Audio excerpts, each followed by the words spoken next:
আমরা সিনেমার কথা বলি। সাবস্ক্রাইব করুন আমাদের চ্যানেল, বেল আইকনে ক্লিক করতেও ভুলবেন না। গত বছর মুক্তি পেয়েছিল মেহেদী হাসান হৃদয়ের পরিচালনায় শাকিব খানের বরবাদ সিনেমাটি। শাকিব খানের লুক, শাকিব খানের অভিনয়, সিনেমার গান এতই নজর করা হয়েছিল যে ইন্ডাস্ট্রি হিট বিজনেস করে সিনেমাটি। সাফল্যের সেই ধারাবাহিকতা বজায় রাখতে আবারও বরবাদ টিমের নতুন সিনেমায় চুক্তিবদ্ধ হয়েছেন শাকিব খান। সম্প্রতি সিনেমায় চুক্তিবদ্ধের সময়কার কয়েকটি ছবি সোশ্যাল মিডিয়ায় দিয়ে বিষয়টি নিশ্চিত করেছেন ছবিটির পরিচালক। সিনেমার নাম কি এখনো অফিসিয়ালি ঘোষণা না আসলেও বিভিন্ন মাধ্যমে প্রচার হয়েছে সিনেমার নাম নিঃস্ব।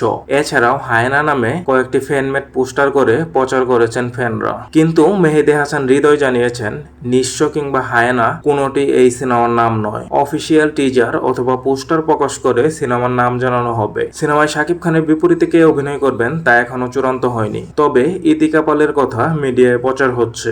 নতুন এই সিনেমাটি প্রযোজনা করেছেন বরবাদ সিনেমার প্রযোজনা প্রতিষ্ঠান রিয়েল এনার্জি প্রোডাকশন। আগামী 27 সালের ঈদ উল ফিতরে সিনেমাটি মুক্তি পাবে। শাকিব খানের নতুন এই সিনেমা নিয়ে আপনি কতটুকু আশাবাদী কমেন্ট করে জানিয়ে দিন।